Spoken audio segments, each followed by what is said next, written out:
नमस्कार मंडळी. रागिनी ही राजा काकांना म्हणत असते की अहो, जोपर्यंत मुलं घरात येत नाही ना तोपर्यंत माझ्या घशाखाली काही घास उतरणार नाही. राजा काका म्हणतात की आता मी कितीतरी पोलिसांना फोन केले, परंतु आपल्याला आता गप्प बसून चालणार नाही. तितक्यात नीलांबरी येते आणि म्हणते की हो ना, माझा सुद्धा जीव अगदी थाऱ्यावर नाहीये. आणि पुन्नू तर चक्कर येऊनच पडली होती रूम मध्ये.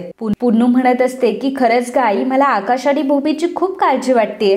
रागिनी म्हणते की आता दोघंही जोपर्यंत आपल्या समोर उभे राहणार नाही तोपर्यंत आपल्या जीवाला काही चैन पडणार नाही. खरं तर नीलांबरी, पुन्नू आणि रागिनी हे नाटकं करत असतात, परंतु आजीला मात्र खरोखर दुःख झालेलं असतं. आजीला मात्र आकाश आणि त्याची बायको गमावल्याचं खूप दुःख होत असतं. तितक्यातच भूमीचे बाबा आणि प्रशांत तिथे येतात. भूमीचे बाबा मानसीला म्हणत असतात की हे बघा, काहीही झालेलं नाहीये, फक्त त्या दोघांचे फोन लागत नाहीये आणि पोलिसांच्या जीवावर मी हे सोपवून अजिबात गप्प बसणार नाहीये. माधवराव म्हणतात की आत्ताच्या आत्ता मी जयसिंगपूरला जातो आणि त्या दोघांनाही जा विचारतो की तुम्ही आमचे फोन का उचलत नाहीये, आणि आता लवकरात लवकर मी त्यांना शोधून आणणार आहे. आणि तसं बघायला गेलं तर पोलिसांना कुठल्याही प्रकारची डेड बॉडी वगैरे असं काहीच सापडलेलं नाहीये, त्यामुळे आपण निर्धास्त राहायचंय. रागिनी विचार करत असते की जर हे माधवराव जयसिंगपूरला गेले तर आपल्याला खूप मोठा प्रॉब्लेम होऊ शकतो. आता काय करायला पाहिजे? प्रशांत माधवरावांना म्हणत असतो की बाबा, तुम्ही एक काम करा, तुम्ही कुठेही जाऊ नका, मी जातो जयसिंगपूरला, मी त्यांना बघून येतो. तर माधवराव म्हणतात की नाही, यावेळी मी अजिबात गप्प बसणार नाही, मीही तुमच्या सोबत येतोय.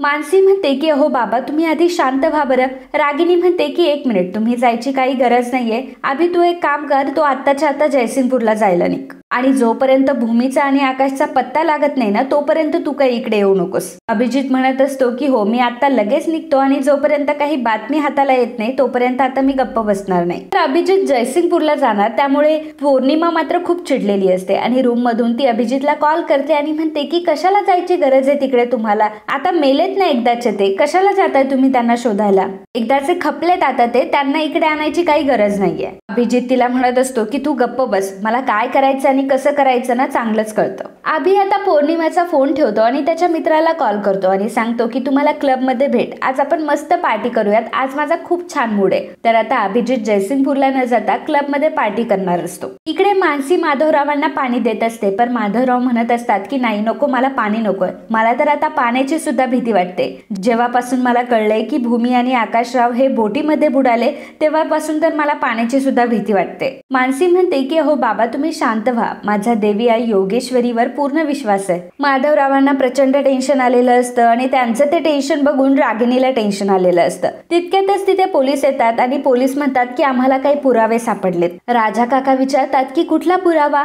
पोलीस आता सर्वांना तो पुरावा दाखवतात. त्यामध्ये साडीचा तुकडा असतो आणि मानसी आता खूप रडायला लागते आणि मानसी म्हणते की हा तर ताईच्या साडीचा तुकडा आहे. आधी ओळखपत्र सापडले होते आणि आता हे, याचा अर्थ त्यांचा खरोखर ऍक्सिडेंट झालाय आता, अशी सगळ्यांना खात्री पटायला लागते. पोलीस म्हणत असतात की खरं तर त्यांचा अपघात खूप हा भीषण झालेला आहे, त्यामुळे त्यांची डेड बॉडी सुद्धा सापडली नाहीये. कदाचित त्यांची डेड बॉडी ही पाण्यातल्या जलचरांनी खाल्ली असावी. हे ऐकून आता सगळ्यांच्या पायाखालची जमीन सरकते. पोलिसांनी आता डायरेक्टली सांगितलेलंच असतं की आकाश आणि भूमी या जगामध्ये नाहीये, त्यामुळे तुम्ही प्लीज त्यांना शोधण्याचाही प्रयत्न करू नका. त्यामुळे भूमी आणि आकाशचं श्राद्ध घालायचं असं जवळजवळ सगळ्यांनी मानलेलंच असतं. माधवराव मात्र जेव्हा ह्या सगळ्या गोष्टी बघतात, जेव्हा ह्या सगळ्या गोष्टी ऐकतात, तेव्हा ते पूर्णपणे हादरून गेलेले असतात आणि आकाशराव आणि भूमी हे दोघंही आता या जगामध्ये नाहीये असं त्यांनाही वाटायला लागतं. रागिनीचा डाव मात्र फत्ते झालेला असतो आणि सगळं काही रागिनीच्या मनासारखंच झालेलं असतं. माधवराव देवाला प्रार्थना करत असतात की देवा, हे सगळं खोटं असू दे,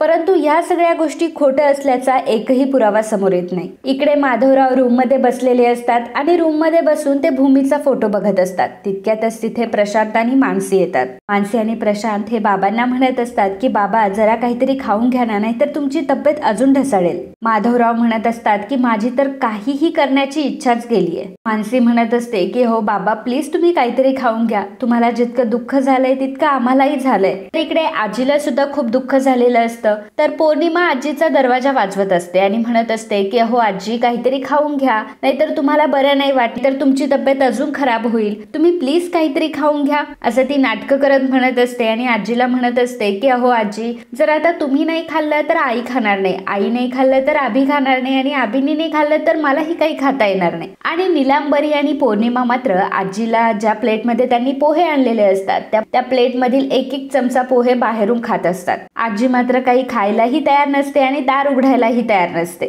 तर इकडे आबी हा रागिणीला म्हणत असतो की अगं आई, काही कंटाळवाणं जेवण झालंय ग, रोज ते पिठलं भाकरी खावं लागतंय. तर रागिणी म्हणत असते की ती मगर माहितीये ना तुला, कशी खोटं खोटं रडत असते, तसंच आपलं चाललंय. आणि असं म्हणून त्या दोघांची थट्टा मस्करी सुरू असते. प्रशांत मानसीला म्हणत असतो की बाबांची ही अवस्था मला नाही बघवते. तर मानसी सुद्धा म्हणत असते की मलाही नाही बघवते रे. खरं तर माझा अजूनही विश्वास बसत नाहीये की ताई आणि आकाश जिजूंना खरंच काहीतरी झालंय. प्रशांत म्हणतो की तुला खरंच सांगू का, मला काहीतरी वेगळंच वाटतंय. म्हणजे मला हा अपघातापेक्षा ना घातपात जास्त वाटतो. प्रशांतला रागिणी आणि आभीच्या भरपूर काही गोष्टी माहीत असतात आणि त्यांच्यामुळे तो स्वतः किडनॅप झालेला असतो हे देखील त्याला माहीत असतं. मानसी म्हणत असते की आकाश जिजूंची आणि भूमिताईची अवस्था ज्याने कोणी केली आहे ना, देवी आईने पटकन त्यांना आपल्या समोर आणलं पाहिजे. रागिणीने आता शोकसभा आयोजित केलेली असते आणि ज्या दिवशी अपघात झालेला असतो त्याच्या तिसऱ्या दिवशी ही शोकसभा तिने आयोजित केलेली असते. भूमी आणि आकाशच्या फोटोला हार घातलेले असतात. राजा काका सर्वांना सांगत असतात की भूमी आणि आकाशचा ऍक्सिडेंट झालाय. खरं तर आम्हाला आधी खात्री पटत नाही, परंतु जे काही पुरावे भेटले त्यावरून आता आम्ही सांगू शकतो की त्यांचा खरंच ऍक्सिडेंट झालाय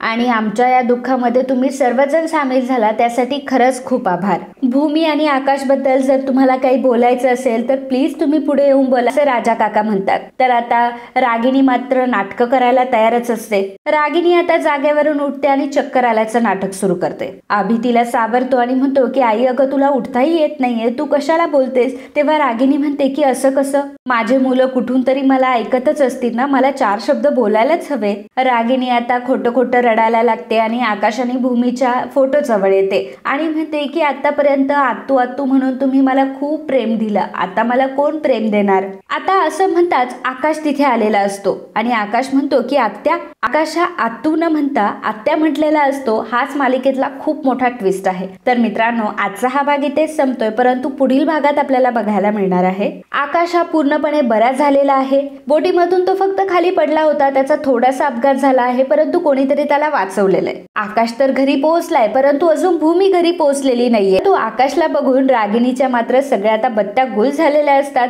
तर आता आकाशला बघून ही हालत असते, तेव्हा आता ती जेव्हा भूमीला बघेल तेव्हा मात्र चित्र काहीतरी वेगळंच असणार आहे आणि मालिकेमध्ये प्रचंड मोठा ट्विस्ट येणार आहे. तर मित्रांनो, या मालिकेचे डेली अपडेट जर तुम्हाला बघायचे असतील तर लगेच आपल्या चॅनलला सबस्क्राईब करा आणि हा व्हिडिओ जर तुम्हाला आवडला असेल तर व्हिडिओला लाईक आणि कमेंट करायला अजिबात विसरू नका. धन्यवाद.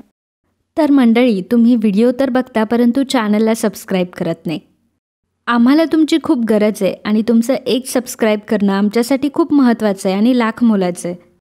त्यामुळे सबस्क्राईब करायला अजिबात विसरू नका आणि लगेच आपल्या चॅनलला सबस्क्राईब करा. धन्यवाद.